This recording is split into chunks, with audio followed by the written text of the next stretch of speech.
క్రీస్తునందు ప్రియమైన సోదరి సోదరులారా, మన ప్రభువును రక్షకుడునైన యేసుక్రీస్తు యొక్క పరిశుద్ధమైన నామమున నేను మీకు శుభములు తెలియజేయచ్చు ఉన్నాను. రూతు గ్రంథమును మనం ధ్యానం చేస్తూ ఉన్నాం. మొదటి అధ్యాయం 3వ వచనం చదువుచున్నాను. నయోమి పెనిమిటి అయిన ఎలిమెలకు చనిపోయిన తర్వాత ఆమెయు ఆమె ఇద్దరు కుమారులను నిలిచి ఉండిరి. నయోమి పెనిమిటి అయిన ఎలిమెలకు చనిపోయిన తర్వాత ఆమెయు ఆమె ఇద్దరు కుమారులు నిలిచి ఉండిరి. 3వ వచనానికి రాగానే మనకు మరణం కనిపిస్తూ ఉంది. వాస్తవానికి మొదటి వచనం చివరి భాగం, 2వ వచనం చివరి భాగం కనిపించేది ఏమిటంటే, వారక్కడ కాపురముంచకు వెళ్ళిరి అనే మాట వ్రాయబడి ఉంది. కాపురమున్నోడు కాలమైపోయాడు. అక్కడ బతకడానికి వెళ్ళారు కానీ చనిపోయారు. తాము ఒకటి తలంచారు, తలంచని మరొకటి జరిగింది. ఇదొక విచారకరమైన విషయమే కదా. ఎలిమెలెక్ ఆ ఇంటి యజమానుడు. మొట్టమొదటి దెబ్బ ఆ ఇంటి యజమానుడి మీద పడింది. తన నిర్ణయాల్లో కానీ, తన తీర్మానాల్లో కానీ, దేవునికి తాను చూపించే భక్తి శ్రద్ధల్లో కానీ మొట్టమొదట బాధ్యత వహించవలసింది ఇంటి యజమాని అనే సంగతిని గుర్తుంచుకోవాలి. ఇంటి యజమానుడు మొదట బాధ్యతను ప్రదర్శించవలసిన వాడు. కానీ దేవుని వాక్యం మనకు చెబుతున్న సత్యం ఏమిటి అని అనగా, ప్రియులారా, వాక్యం చాలా స్పష్టం ఈ విషయంలో. ఇంటికి పెద్ద అయిన వాడు, దాన్ని అనుసరించవలసిన వాడు, దేవుని వాక్యాన్ని వినవలసి వచ్చినటువంటి వాడు, తాను దారి తప్పినప్పుడు తన మీదికి శిక్షను కొని తెచ్చుకున్నాడు. మరువకండి ఎలిమెలకు చనిపోయెను అనే మాట వ్రాయబడి ఉంది.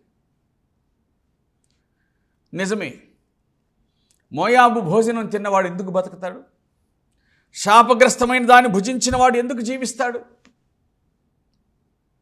రొట్టెల ఇల్లు, దేవుడే ఇచ్చినటువంటి దేశంలో నివసించడానికి ఇష్టపడని ఇశ్రాయేలీయుడు బయటకు వెళ్ళే రాగు బతకగలుగుతాడు. మోయాబీయుడు అంటావా? జీవితమే శాపగ్రస్తం. ఇక దానికంటే మించినటువంటి శాపం ఇంకొకటి లేదు. బ్రతికినన్నాడు, బ్రతికి అందులోనే చచ్చిపోతాడు. కానీ దేవుని బిడ్డ ఇన్ని ఆజ్ఞలు, ఆశీర్వాదాలు, వాగ్దానములు కలిగిన వాడు మోయాబులో ఎలాగున జీవించగలడు? కాడు. అసలు మోయాబును గురించి ఎట్లా ఆలోచించగలడు?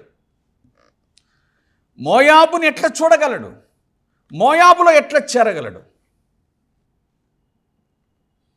మోయాబు తన మనస్సులోనికి, మోయాబు తన ఊహల్లోనికి రాకూడనటువంటి విషయం. కానీ తాను ఇంటికి పెద్ద, మేలు కీడునకు బాధ్యత వహించవలసిన వాడు, తన ఇంటి మీదకు తాను శాపాన్ని తెచ్చుకున్నాడు. దానికి మొట్టమొదట గురైంది తానే. తర్వాతి మాటను చూడగా, ఆమెయు ఆమె ఇద్దరు కుమారులను నిలిచి ఉండిరి అని వ్రాయబడి ఉంది. ఒకడు పడిపోయిన వారిని చూచి మిగతా ముగ్గురు మేము నిలుచుకొని ఉన్నాం కదా అని అనుకున్నారు. పడిపోయిన తన భర్తను చూచి మేము నిలిచి ఉన్నాం కదా అని అనుకున్నారు. లేక పడిపోయిన తన భర్తను చూచి నయోమి లాగా అనుకొని ఉండవచ్చు. సరే, భర్త పోతే పోనీలేండి, నాకు కుడి ఎడమ భుజం లాంటి ఇద్దరు కుమారులు ఉన్నారు, నాకేమైంది, నన్ను పోషించగలరు, మేము బతకగలం అని అనుకున్నారు.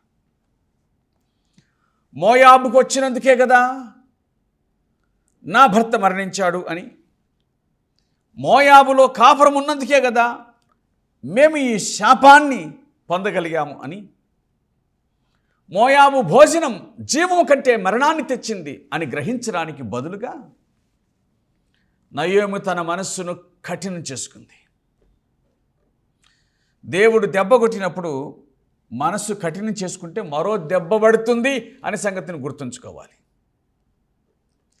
దేవుడు దెబ్బ కొట్టినప్పుడు దాన్ని గ్రహించాలి, వెనక్కి తిరగాలి. అది ఆత్మ సంబంధమైన స్పర్శ కలిగిన వాని మనస్సు. నేను దారి తప్పుతున్నాను కాబట్టి దేవుడు నన్ను దండిస్తున్నాడు, అంచేత నేను దారిలో వెళ్తాను అని చెప్పి దారిలోనికి రావాలి. కానీ విచారకరమైన సంగతి ఏమిటి అనంటే, కఠినమైన మనస్సు దారిలోనికి రావడానికి ఇష్టపడలేదు. ఆమె అలాగున అక్కడ నిలిచి ఉంది. వాక్యం ఏం చెప్తుందో చూద్దాం. 3వ వచనంలో, ఆమె ఇద్దరు కుమారులు నిలిచి ఉండిరి, వారు మోయాబు స్త్రీలను పెండ్లి చేసుకునిరి అని వ్రాయబడింది. కాపురం ఉండుటకు వెళ్ళారు, కాపురస్తులు అయ్యారు, గృహస్థులు కూడా అయ్యారు. మోయాబు స్త్రీలను పెళ్లి చేసుకున్నారు. ముందు మోయాబు భోజనం కోసం వెళ్ళారు. మోయాబు భోజనంతోనే సరిపుచ్చలేదు వారిని. మోయాబు వారిని తనలో కలిపేసుకుంది. మోయాబు భోజనం చేయటానికి వెళ్ళారు, మోయాబు తిండి తినటానికి వెళ్ళారు వారు మొదట. కానీ ప్రస్తుతం వారు మోయాబులో కలిసిపోయారు అనే విషయం దేవుని వాక్యం గుర్తు చేస్తూ ఉంది. పాపము మనలను, దురాశ మనలను, అవిధేయత మనలను ఒక రేంజ్ వరకు మాత్రమే లాగదండి.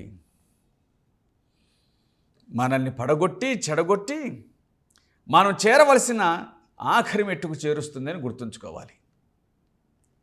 లోకములో ఉన్నదంతా శరీరాశ, నేత్రాశ, జీవపు గర్వం, అంతకంటే ఇంకేమీ లేదు. ఇదంతా ఆశ, ఇదంతా ఆకర్షణ, ఇక అంతకుమించి ఏమీ లేదు. వారు మోయాబు స్త్రీలను పెళ్లి చేసుకొనిరి. కుమారులకు తల్లి మోయాబు స్త్రీలను తెచ్చి పెళ్లి చేసింది.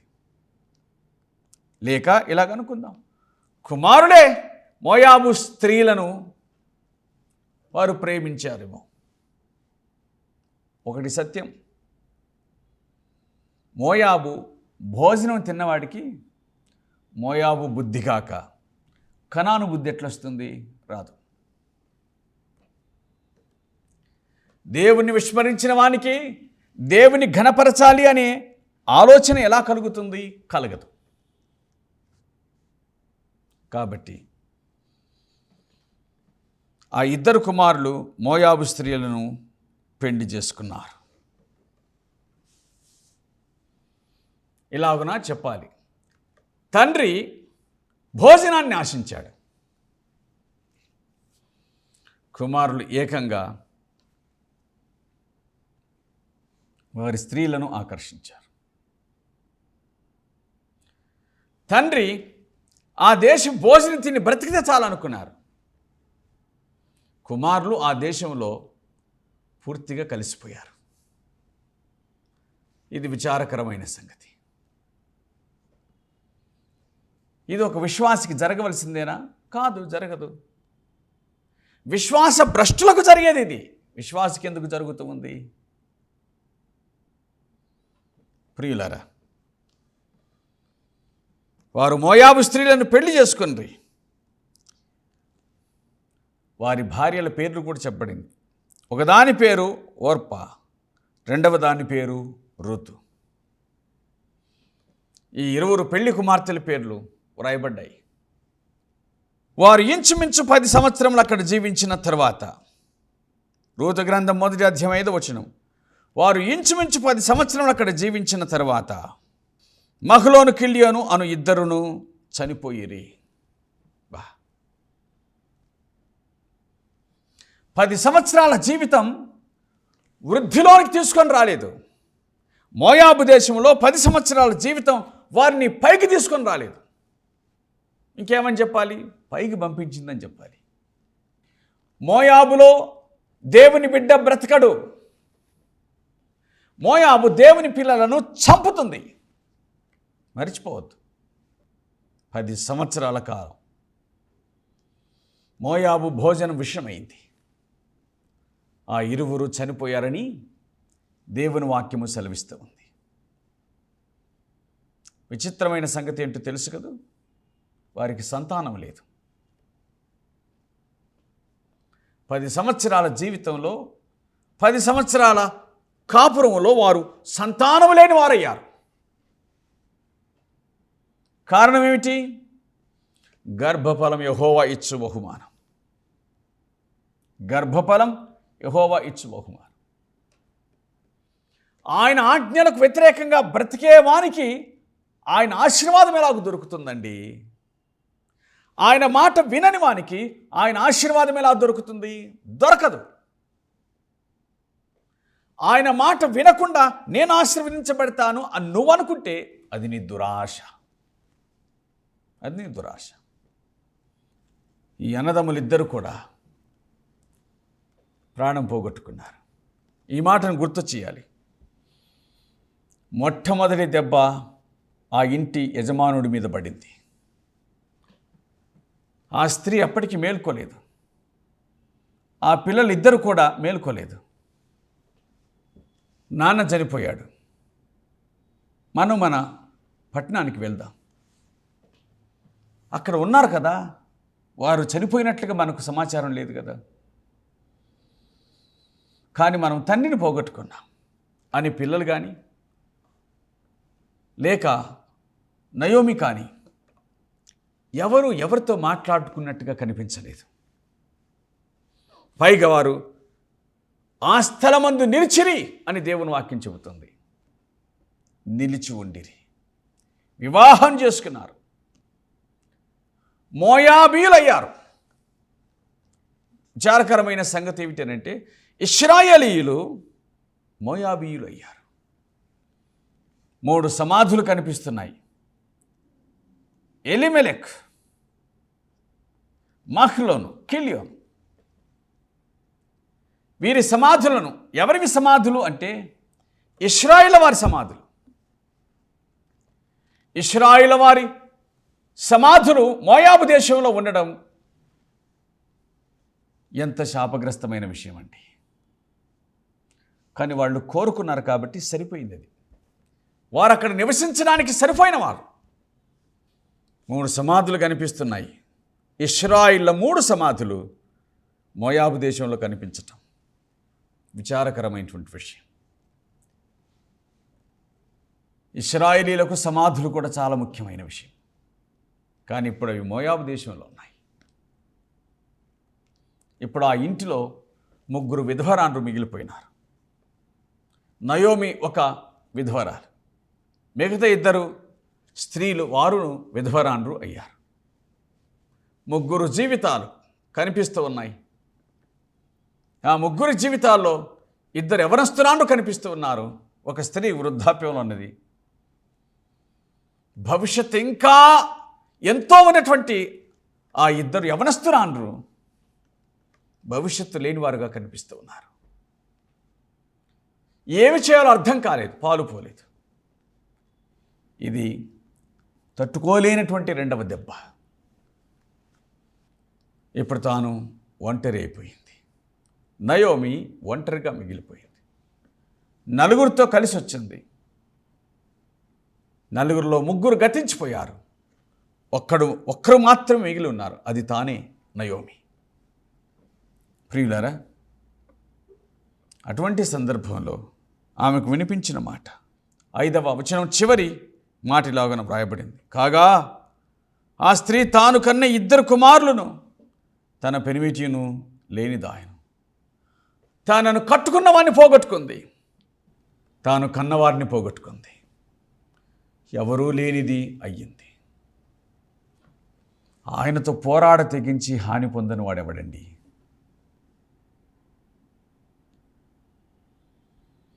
మునికోలలకు ఎదురుతానుట సౌలా నీకు కష్టం. అది ప్రభు సౌలుతో పలికిన మాట.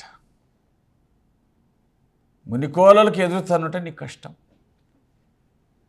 ఆయన మునికోల వంటివాడు. ఎదురుతనితే నష్టపోయేది మనమే, దెబ్బ తగిలేది మనకే.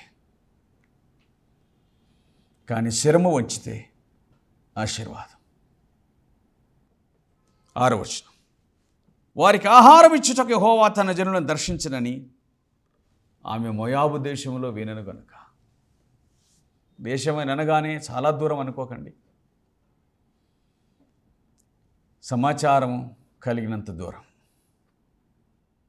వారికి ఆహారం ఇచ్చుటకు దేవుడు తన జనులను దర్శించెను, యెహోవా తన ప్రజలను దర్శించెను అని ఆమె మోయాబుల దేశములో వినను గనుక.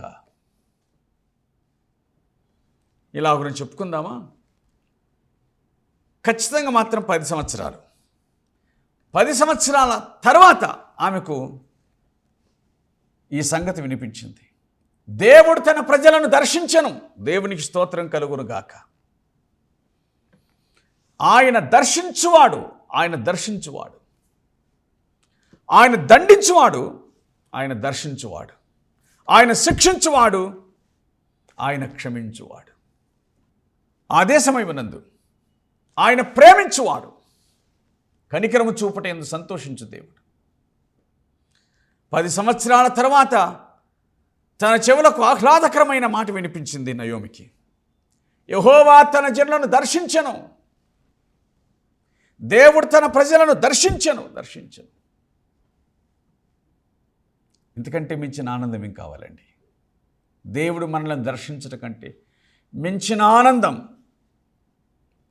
ఆయన తన ప్రజలను శిక్షించి వారి శిక్షను పరిసమాప్తి చేసి ముగించి ఇక వారికి ఆశీర్వాదపు దీవెనలను అందించినాడు.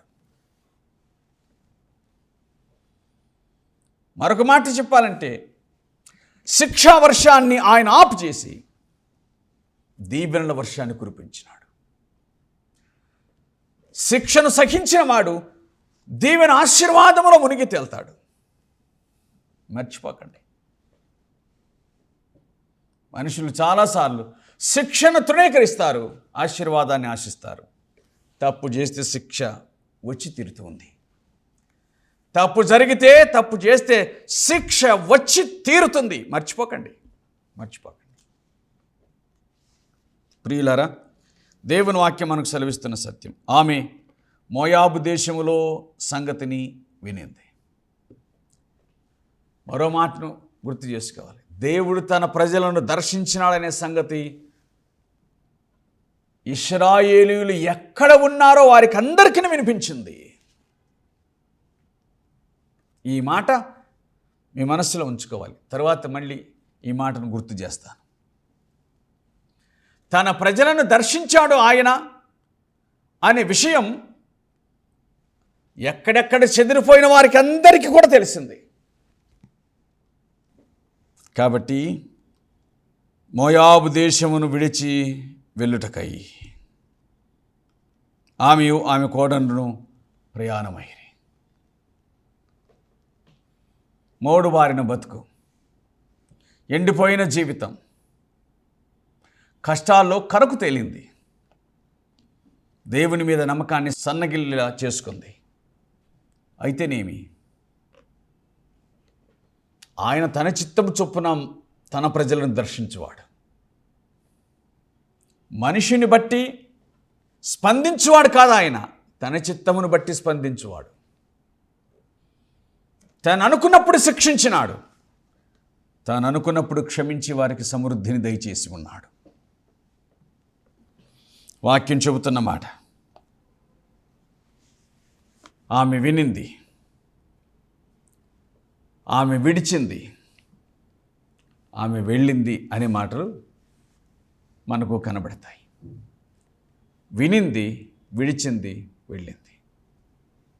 ఆ మాట విన్నప్పుడు మోయాబు దేశమును విడిచి వెళ్ళుటకై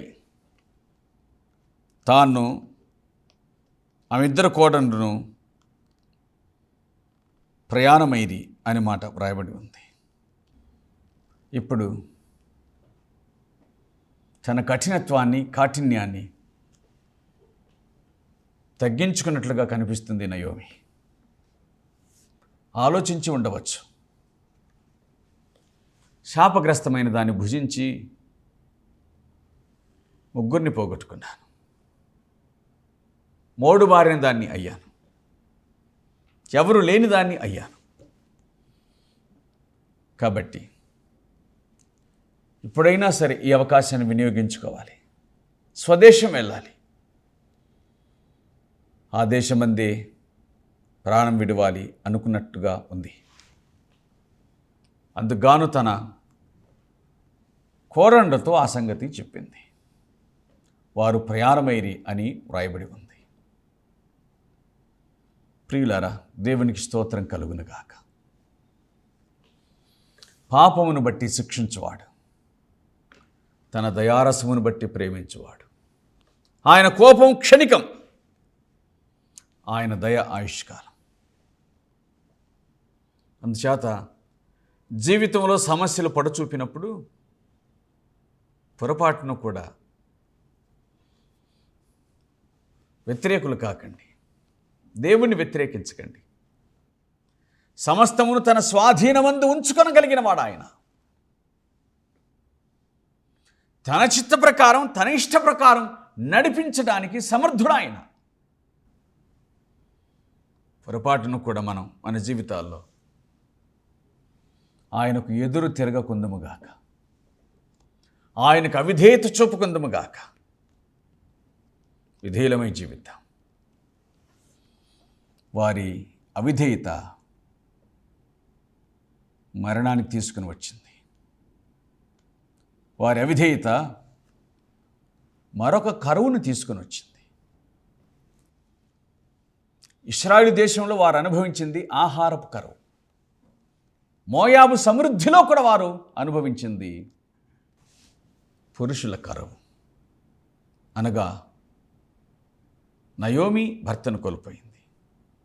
ఆమె 2 కోడన్లు వారు తమ భర్తలను కోల్పోయారు. ఎక్కడ కరువును తప్పించుకుందామని వచ్చారో అక్కడ మరో కరువును అనుభవించారు. అర్థమైందా? ఒక కరువును తప్పించుకోవడానికి వచ్చి మరో కరువును వారు అనుభవించారు. తీరగలిగిన కరువును తప్పించుకోవడానికి వచ్చి తీర్చుకోలేని కరువులో పడిపోయారు.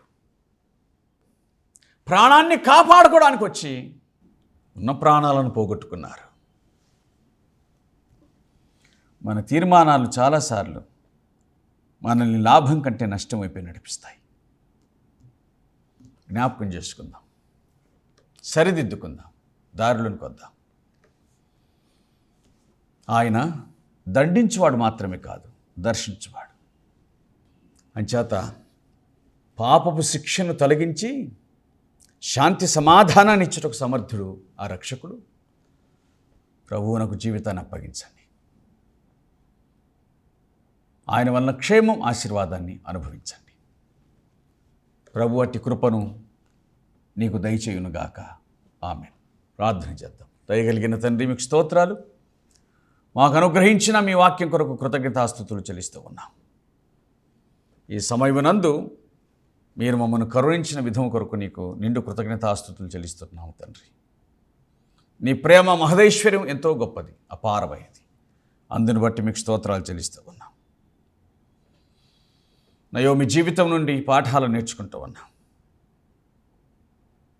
విన్న సంగతులను మనస్సులో జ్ఞాపకం చేసుకొని వాటిని అనుసరించి జీవించడం కృప చూపించుదురని మా ప్రభువైన క్రీస్తు పేరట వేడుకొంచున్నాము తండ్రి. ఆమెన్.